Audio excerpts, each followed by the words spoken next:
மேலே இருக்க காணொலியில் என்ன பண்ணிட்டு இருக்காங்கன்னா மீன் பிடிச்சிட்டு இருக்காங்க. என்ன இதில் இருக்குதுன்னு நீங்கள் கேட்டிங்கன்னா இதில் தான் ரொம்ப முக்கியமான ஒரு விஷயம் இருக்குது. ஏன்னா இங்கே நிறைய பேர் இந்த தப்பை தெரியாமல் பண்ணிகிட்டு இருக்காங்க. இதனால் பார்த்தீங்கன்னா நிலத்தடி நீர் வந்து சீக்கிரம் வற்றி போகிறதுக்கான மெயின் காரணம் இதுதான். ஏன்னா ஒவ்வொரு ஊர்லேயுமே ஏரி குளத்தை வந்து ஏலம் விடுவாங்க. ஏன்னா மீன் பிடிக்கிறவங்க வந்து ஏலம் விட்டு அந்த அமௌண்ட் வந்து இந்த ஊருக்கு வரும்.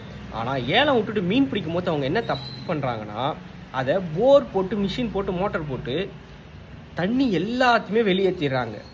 எதுக்காக? மீன் பிடிக்கிறதுக்காக. இப்போ நம்ம குளத்தையும் ஏரியும் எதுக்காக வெட்டியிருக்கோம்?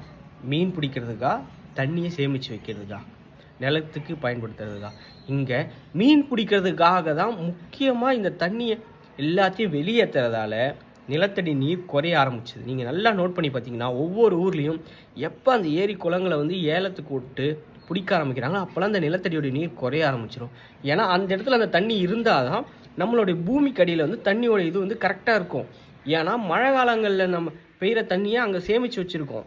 அப்படின்ற போது நம்ம அந்த தண்ணியை வெளியேற்றக்கூடாது. நம்மளே இந்த தண்ணியை வந்து வெளியெடுத்து விடும் போது மிகப்பெரிய ஆபத்து வருங்காலம். ஏன்னா இப்போ வெயில தாக்கம் ரொம்ப அதிகமாக இருக்குது. அதனால் இதில் மிகப்பெரிய ஆபத்து இருக்குது. முடிஞ்ச வரைக்கும் இனிமேல் ஒரு ஊரில் நீங்கள் வந்து ஏலத்துக்கு எடுக்கிறீங்க, மீன் விட்றீங்கன்னா இந்த ஒரு ரூல் போட்டுருங்க.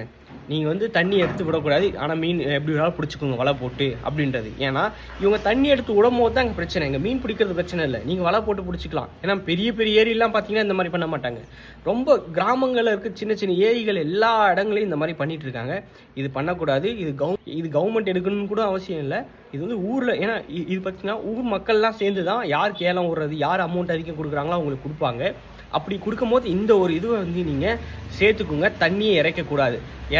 நான் தண்ணி இறைக்காமல் மீன் பிடிச்சிக்கிறேன்னு சொல்கிறவங்களுக்கு நீங்கள் ஏலத்துக்கு மீன் வந்து ஏலத்துக்கு கொடுங்க, மற்றவங்க கொடுக்காதீங்க. முடிஞ்ச வரைக்கும் ஊர் பொதுமக்கள்லாம் சேர்ந்து இதை பாருங்கள். ஏன்னா எல்லா மக்கள் முன்னிலையில் தான் இது நடக்கும் அப்படின்றத நான் இந்த வீடியோவில் தெரிவிச்சுக்கிறேன். முடிஞ்ச வரைக்கும், ஏன்னா பூமி வந்து ரொம்ப வெப்பம் அதிகமாகிட்டே இருக்குது. இன்னும் வருங்காலங்கள் ரொம்ப ஆபத்து நிலைக்கு நம்ம போவோம்.